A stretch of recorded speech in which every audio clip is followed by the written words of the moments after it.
Hi hello friends, ಎಲ್ಲರಿಗೂ ನಮಸ್ಕಾರ. ನಿಮ್ಮೆಲ್ಲರಿಗೂ ವಿಮೋ ಫ್ಯಾಷನ್ಗೆ ಸ್ವಾಗತ. ಫ್ರೆಂಡ್ಸ್, ಇವತ್ತಿನ ವಿಡಿಯೋದಲ್ಲಿ ಬೋಟ್ ನೆಕ್ಕಲ್ಲಿ ಬ್ಲೌಸ್ನ ಯಾವ ರೀತಿ ಕಟಿಂಗ್ ಮಾಡೋದು ಅಂತ ಹೇಳ್ಕೊಡ್ತಾ ಇದ್ದೀನಿ. ಹಾಗೆ ಬ್ಯಾಕ್ ಡೀಪ್ನ ಯಾವ ರೀತಿ ಮಾರ್ಕಿಂಗ್ ಮಾಡೋದು ಅಂತ ಹೇಳ್ಕೊಡ್ತಾ ಇದ್ದೀನಿ. ಇದು ಬೋಟ್ ನೆಕ್ ಬ್ಲೌಸ್ ಕಟ್ಟಿಂಗ್ ಅಂತ ಅನ್ಕೊಳ್ಳಿ. ಇದು ಡೀಪ್ ನೆಕ್ ಅಲ್ಲ, ಬೋಟ್ ನೆಕ್.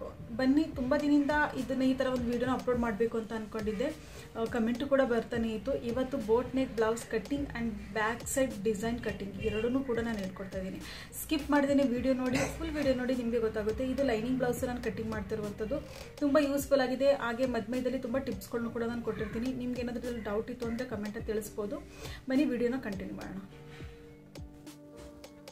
ಇದರಲ್ಲಿ 1 ಮೀಟರ್ ನಾನಿಲ್ಲಿ ಬಟ್ಟೆ ತೊಗೊಂಡಿದ್ದೀನಿ. ಹಾಗೆ ಲೈನಿಂಗ್ ಪೀಸ್ ಉಂಟಲ್ಲ, ಅದು 80 ಸೆಂಟಿಮೀಟರ್ ಇದೆ.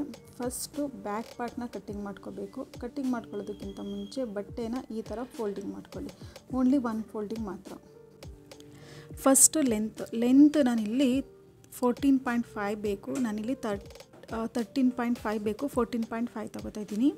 ಅದಾದ ನಂತರ ಈ ಥರ ಒಂದು ಲೈನ ಡ್ರಾ ಮಾಡ್ಕೊಳ್ಳಿ. ಇದು ಬೋಟ್ ನೆಕ್ ಆಗಿರೋದ್ರಿಂದ ನಿಮ್ಮ ಶೋಲ್ಡರ್ ಎಷ್ಟಿರುತ್ತೋ ಅದರ ಇಲ್ಲಿ ಅರ್ಧ, ಅಂದರೆ ಇಲ್ಲಿ ನಾನು ತೊಗೊಂಡಿರುವಂಥದ್ದು 6.5, ಇಲ್ಲೂ ಕೂಡ 6.5. 13 ಇಂಚಿದೆ, 13ರಲ್ಲಿ ಅರ್ಧ ಅಂದರೆ 6.5 ಬರುತ್ತೆ. ಹಾಗೆ ಎದೆ ಸುತ್ತಳತೆ 4ನೇ ಭಾಗ. ಎದೆ ಇಲ್ಲಿ 8 ಇಂಚ್ ತೊಗೊಂಡಿದ್ದೀನಿ. ಎಕ್ಸ್ಟ್ರಾ ಮಾರ್ಜಿನ್ನು 1.5 ಇಂಚು. ಈ ಥರ ಒಂದು ಆರ್ಮಲ್ ಶೇಪ್ ಕೊಟ್ಟಿದ್ದೀನಿ. ಅದಾದಮೇಲೆ ಸೊಂಟದ ಸುತ್ತಳತೆ ಎಷ್ಟು ಇರುತ್ತೋ ನಿಮ್ಮ ಸೊಂಟದ ಸುತ್ತಳತೆ ಅದರಲ್ಲಿ ನೀವು 4ನೇ ಭಾಗ ತೊಗೋಬೇಕು. ನಾನಿಲ್ಲಿ 6 ಇಂಚ್ ತೊಗೋತಾ ಇದ್ದೀನಿ. 1 ಇಂಚು ಟಕ್ಸ್ಗೆ, ಹಾಗೆ 2 ಇಂಚು ಅಥವಾ 1.5 ಇಂಚು ಎಕ್ಸ್ಟ್ರಾ ಮಾರ್ಜಿನ್ ತೊಗೋಬೋದು ನೀವು. ಈ ಥರ ನೀವು ಮಾರ್ಕಿಂಗ್ ಮಾಡ್ಕೋಬೇಕು. ಮಾರ್ಕಿಂಗ್ ಮಾಡ್ಕೊಂಡಾದ್ಮೇಲೆ ಇಲ್ಲಿ 1/4 ಇಂಚು ಹೊಲಿಯೋದಕ್ಕೆ ಎಷ್ಟು ಬೇಕೋ ಅಷ್ಟು ಮಾತ್ರ ನಾನಿಲ್ಲಿ ಬಟ್ಟೆ ಇದು ಮಾರ್ಕಿಂಗ್ ಮಾಡಿದ್ದೀನಿ. ಅದಾದಮೇಲೆ 2 ಇಂಚ್ ನಾನಿಲ್ಲಿ ಗ್ಯಾಪ್ ಇಡ್ತೀನಿ. ಅದಾದಮೇಲೆ ಮತ್ತೆ ವಾಪಸ್ ನಾನಿಲ್ಲಿ 1/4 ಇಂಚ್ ತೊಗೋತಾ ಇದ್ದೀನಿ. ಈ ಥರ ಮತ್ತು ಕೆಳಗಡೆ ಸೈಡು ಡೌನಿಂಗು ನಾನಿಲ್ಲಿ 1 ಇಂಚ್ ತೊಗೋತಾ ಇದ್ದೀನಿ. ಈ ಥರ ನೀವು ಮಾರ್ಕಿಂಗ್ ಮಾಡಿಕೊಂಡು ಈ ಥರ ಡೌನ್ ಮಾಡ್ಕೋಬೇಕು. ಅದಾದಮೇಲೆ ಇಲ್ಲಿ 3 ಇಂಚ್ ತೊಗೊಳ್ಳಿ. ಮತ್ತು ಬ್ಯಾಕ್ ಪಾರ್ಟಲ್ಲಿ ಇಲ್ಲಿಂದ ಇಲ್ಲಿಗೆ 3 ಇಂಚ್ ತೊಗೋತಾ ಇದ್ದೀನಿ. ಅಷ್ಟು ಪಟ್ಟಿ ಮಾತ್ರ ಬೇಕು ಅಂತ ಹೇಳಿದ್ದಾರೆ. ಅದಾದಮೇಲೆ 1/4 ಇಂಚು ಹೊಲಿಯೋದಕ್ಕೆ ಇಲ್ಲಿ ಎಷ್ಟು ಬರುತ್ತೋ ಸೇಮ್ ಅಷ್ಟೇ ಇಲ್ಲೂ ತೊಗೊಂಡು ಈ ಥರ ಒಂದು ಮಾರ್ಕಿಂಗ್ ಮಾಡ್ಕೊಳ್ಳಿ. ಐ ಹೋಪ್ ನಿಮಗೆ ಅರ್ಥ ಆಗ್ತಿದೆ ಅಂದ್ಕೋತೀನಿ. ಅರ್ಥ ಆಗಿಲ್ಲ ಅಂತಂದರೆ ಕಮೆಂಟಲ್ಲಿ ತಿಳಿಸಿ, ಯಾವ ಪಾರ್ಟ್ ನಿಮ್ಗೆ ಅರ್ಥ ಆಗಿಲ್ಲ ಏನು ಅಂತ ಅಂದ್ಬಿಟ್ಟು ನಾನು ಖಂಡಿತ ನಿಮಗೆ ಮತ್ತೊಮ್ಮೆ ವಿವರವಾಗಿ ಹೇಳ್ಕೊಡ್ತೀನಿ. ಅದಾದಮೇಲೆ ಈ ಥರ ಒಂದು ಶೇಪ್ ಕೊಡಿ. ನಿಮಗೆ ಶೇಡ್ ಕೊಡೋದಕ್ಕೆ ಬರಲ್ಲ ಅಂತ ಅಂದರೆ ಆರ್ಮಲ್ ಸ್ಕೇಲ್ ಉಂಟಲ್ಲ, ಅದನ್ನು ಯೂಸ್ ಮಾಡ್ಬೋದು. ನನಗೆ ಹೇಳಿರುವಂಥದ್ದು ಈ ಥರ ಒಂದು ಡಿಸೈನ್ ಮಾರ್ಕ್ ಮಾಡೋದಕ್ಕೆ ಹೇಳಿದ್ದಾರೆ. ಈ ಥರ ಒಂದು ಬೋಟ್ ನೆಕ್ ಡಿಸೈನ್ ಬೇಕು ಅಂತ ಅಂದ್ಬಿಟ್ಟು. ಸೊ ಇವಾಗ ಈ ಒಂದು ಬೋಟ್ ನೆಕ್ ಡಿಸೈನ್ನ ನಾವು ಯಾವ ರೀತಿ ಪೀಸ್ ಮೇಲೆ ಮಾರ್ಕಿಂಗ್ ಮಾಡಬೇಕು ಅಂತ ಹೇಳ್ಕೊಡ್ತೀನಿ. ಫಸ್ಟು ಆರ್ಮಲ್ ಸ್ಕೇಲಿಂದ ಇಲ್ಲಿ ಓನ್ಲಿ 3 ಇಂಚ್ ಮಾತ್ರ ಮೇಲ್ಗಡೆ ಸೈಡು ಮಾರ್ಕಿಂಗ್ ಮಾಡ್ಕೋಬೇಕು. ಅದಾದಮೇಲೆ ಇವಾಗ ಕೆಳಗಡೆ ಪಾರ್ಟ್ ಮಾರ್ಕಿಂಗ್ ಮಾಡ್ಕೊಳ್ಳೋದಕ್ಕಿಂತ ಮುಂಚೆ ನೀವು ಒಂದು ಇಮ್ಯಾಜಿನೇಷನ್ ಮೈಂಡಲ್ಲಿ ಮಾಡ್ಕೋಬೇಕು. ಯಾವ ರೀತಿ ಬರುತ್ತೆ, ಎಷ್ಟು ಡೀಪ್ ತೊಗೋಬೇಕು ನಾವು, ಅಂದರೆ ಎಷ್ಟು ವಿಡ್ತ್ ತೊಗೋಬೇಕು.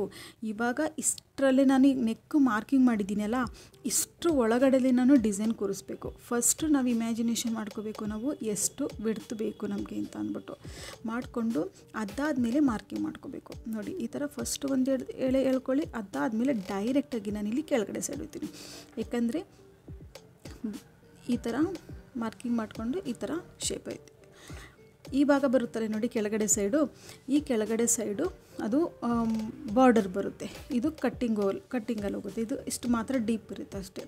ಇದನ್ನು ಬ್ಯಾಕ್ ಡಿಸೈನ್ ಯಾವ ರೀತಿ ಮಾರ್ಕಿಂಗ್ ಮಾಡಿರೋದನ್ನು ಯಾವ ರೀತಿ ಸ್ಟಿಚಿಂಗ್ ಮಾಡೋದು ಅದನ್ನು ನಾನು ನೆಕ್ಸ್ಟ್ ವೀಡಿಯೋದಲ್ಲಿ ನಿಮಗೆ ಹೇಳ್ಕೊಡ್ತೀನಿ. ಇವತ್ತು ಫುಲ್ ಬ್ಲೌಸ್ ಕಟ್ಟಿಂಗ್ ಯಾವ ರೀತಿ ಮಾಡೋದು ಅಂತ ಹೇಳ್ಕೊಡ್ತೀನಿ.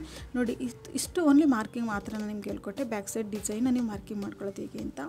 ಕಟ್ಟಿಂಗು ಸ್ಟಿಚಿಂಗು ನೆಕ್ಸ್ಟ್ ವೀಡಿಯೋದಲ್ಲಿ ನೋಡಿ. ಬನ್ನಿ, ಇನ್ನು ಮುಂದೆ ಫುಲ್ ಬ್ಲೌಸ್ ಯಾವ ರೀತಿ ಕಟ್ಟಿಂಗ್ ಮಾಡೋದು ಅಂತ ಹೇಳ್ಕೊಡ್ತೀನಿ. ಈ ಥರ ಚಿಕ್ಕದಾಗಿ ಕಟ್ಕೊಡಿ. ಇಷ್ಟು ಆಯಿತು. ಇದಾದಮೇಲೆ ಈ ಥರ ಫೋಲ್ಡಿಂಗ್ ಈ ಥರ ನನ್ನ ಕಡೆ ಸೈಡ್ ಇವಾಗ ನಾನಿಲ್ಲಿ ಓಪನ್ ಆಗಿರೋದನ್ನು ಇಟ್ಕೊಂಡಿದ್ದೀನಿ. ಆ ಕಡೆ ಸೈಡು ಕ್ಲೋಸ್ ಇದೆ. ಇವಾಗ ಎಕ್ಸಾಕ್ಟ್ಲಿ 4 ಕಡೆ ಯಾವ ರೀತಿ ಇದೆಯೋ ಅದೇ ರೀತಿ ನೀವು ಮಾರ್ಕಿಂಗ್ ಮಾಡ್ಕೊಳ್ಳಿ. ಮತ್ತು 1/4 ಇಂಚು ಫ್ರಂಟ್ ಓಪನ್ ಇರೋದ್ರಿಂದ 1/4 ಇಂಚು ಮಾತ್ರ ಹುಕ್ ಪಟ್ಟಿ ಹೈಟ್ ಪಟ್ಟಿ ಉಂಟಲ್ಲ, ಅಲ್ಲಿ 1/4 ಇಂಚ್ ಮಾತ್ರ ಗ್ಯಾಪ್ ಕೊಡಿ ಅಷ್ಟೇ.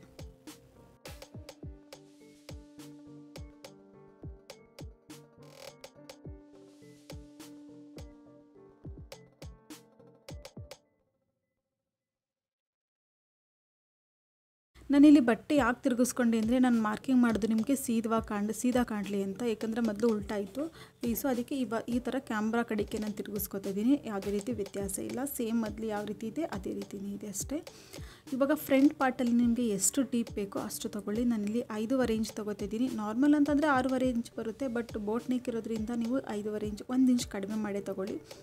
ಡೀಪ್ ಜಾಸ್ತಿ ಯೂಸ್ ಮಾಡೋರು ನೀವು ಮಾರ್ಕಿಂಗ್ ಮಾಡ್ಕೋಬೋದು 6.5 7 ತನಕ, ಬಟ್ ಈ ಸೈಜ್ಗೆ ಇಷ್ಟೇ ಸಾಕು. ಟಕ್ಸ್ ಪಾಯಿಂಟು ಮತ್ತು ವಿಡ್ತು ಎರಡನ್ನೂ ಕೂಡ ಈ ಥರ ಮಾರ್ಕಿಂಗ್ ಮಾಡ್ಕೊಳ್ಳಿ.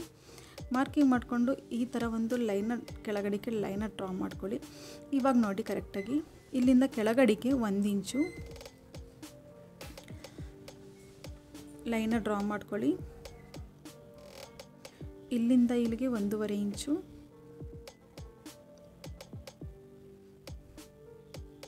ಮೇಲ್ಗಡೆ ಸೈಡ್ 1/4 ಇಂಚ್ ಮಾತ್ರ ಬಿಟ್ಟಿದ್ದೀನಿ ಅಷ್ಟೇ. ಆರ್ಮೋಲ್ ಶೇಪಲ್ಲಿ ಒಂದು ಲೈನ ಕೊಡಿ, ಏಕೆ ಅಂತ ಅಂದರೆ ಆರ್ಮೋಲಲ್ಲಿ ರಿಂಕಲ್ಸ್ ಬರಬಾರ್ದು ಅಂತ ಅಷ್ಟೇ.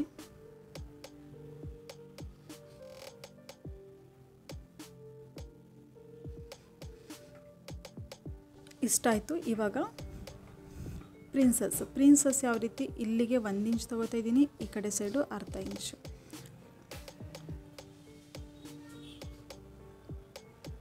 ಇಲ್ಲಿ 1/4 ಇಂಚ್ ಹೋಗುತ್ತೆ, 3 ಇಂಚ್ ಮಾರ್ಕಿಂಗ್ ಮಾಡಿಕೊಂಡೆ, ಈ ಕಡೆ ಸೈಡು 1 ಇಂಚ್ ತೊಗೊಂಡೆ.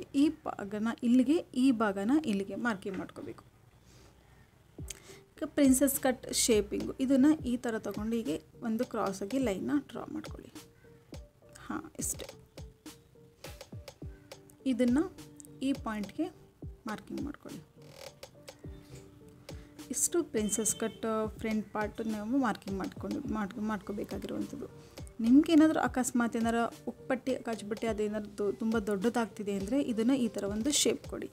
ಯಾಕೆ ಅಂತ ಅಂದರೆ ಇದು ಸ್ಮಾಲ್ ಸೈಜ್ ಬ್ಲೌಸ್ ಕಟ್ಟಿಂಗು, ಇದರಲ್ಲಿ ನಾವು ಯೋಗಪಟ್ಟಿ ಯಾವುದು ಬರಲ್ಲ. ಆವಾಗ ಏನಾಗುತ್ತೆ, ಹುಕ್ಪಟ್ಟಿ ಕಾಜುಪಟ್ಟಿ ಉಂಟಲ್ಲ ಅದು ಸ್ವಲ್ಪ ದೊಡ್ಡ ಸೈಜ್ ಬಂದುಬಿಡುತ್ತೆ. ಆವಾಗ ನಾವು ಶೇಪ್ ಕೊಟ್ಕೋಬೋದು, ಏನೂ ಪ್ರಾಬ್ಲಮ್ ಇರಲ್ಲ.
ಇಲ್ಲಿ ಇವಾಗ 4 ಫೋಲ್ಡಿಂಗಲ್ಲಿ ನಾನು ಲೈನಿಂಗ್ ಪೀಸ್ನ ಮಾರ್ಕಿಂಗ್ ಮಾಡ್ಕೊಂಡಿದ್ದೀನಿ.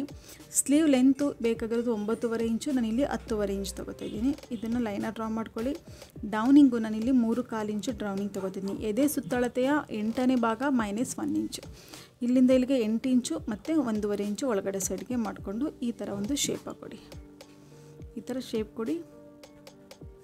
ಫ್ರಂಟ್ ಪಾರ್ಟ್ಗೂ ಕೂಡ ಸೇಮ್ ಇದೇ ರೀತಿ ಶೇಪ್ ಕೊಡಿ. ಅದಾದಮೇಲೆ sleeves round 4.5 plus 1.5 extra margin, ಇದನ್ನು ಕೂಡ ಈ ಥರ ಮಾರ್ಕಿಂಗ್ ಮಾಡ್ಕೊಳ್ಳಿ.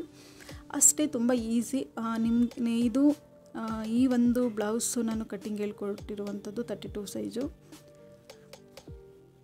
ನಿಮಗೆ ಬೇರೆ ಸೈಜ್ ಏನಾದರೂ ಬೇಕು ಅಂತ ಅಂದರೆ ಕಮೆಂಟಲ್ಲಿ ತಿಳಿಸಿ. 32 ಸೈಜು ಬ್ಲೌಸ್ನ ಯಾವ ರೀತಿ ಬೋಟ್ ನೆಕ್ಕಲ್ಲಿ ಕಟ್ಟಿಂಗ್ ಮಾಡೋದು ಅಂತ ಅಂದ್ಬಿಟ್ಟು ನಾನು ನಿಮಗೆ ಹೇಳ್ಕೊಟ್ಟಿದ್ದೀನಿ ವಿತ್ ಡಿಸೈನ್ ಜೊತೆ. ನಿಮಗೆ ಯಾವ ಥರ ಬ್ಲೌಸು ಅಂದರೆ ಯಾವ ಥರ ಬ್ಲೌಸು, ಹಾಗೆ ಯಾವ ಸೈಜ್ ಬ್ಲೌಸು ಪ್ರಿನ್ಸಸ್ ಕಟ್ಟಲ್ಲಿ ಬೇಕು ಕಮೆಂಟಲ್ಲಿ ತಿಳಿಸೋದನ್ನು ಮರಿಬೇಡಿ.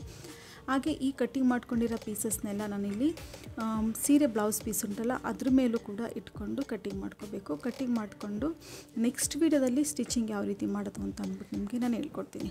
ವಿಡಿಯೋ ಇಷ್ಟ ಆಗಿದರೆ ಗೊತ್ತೇ ಇದೆಯಲ್ವ, ವಿಡಿಯೋಗೆ ಲೈಕ್ ಮಾಡಿ. ಹಾಗೆ ಫಸ್ಟ್ ಟೈಮ್ ಏನಾದರೂ ನನ್ನ ಚಾನಲ್ ವಿಸಿಟ್ ಆಗಿರೋರು ಸಬ್ಸ್ಕ್ರೈಬ್ ಮಾಡಿಕೊಂಡು ಪಕ್ಕದಲ್ಲಿರುವಂಥ ಬೆಲ್ಲೈಕನ್ನು ಕೂಡ ಪ್ರೆಸ್ ಮಾಡಿ. ಥ್ಯಾಂಕ್ ಯು ಫ್ರೆಂಡ್, ಲಾಸ್ಟ್ ತನಕ ವಿಡಿಯೋ ನೋಡೋಕ್ಕೆ ಥ್ಯಾಂಕ್ ಯು ಸೋ ಮಚ್.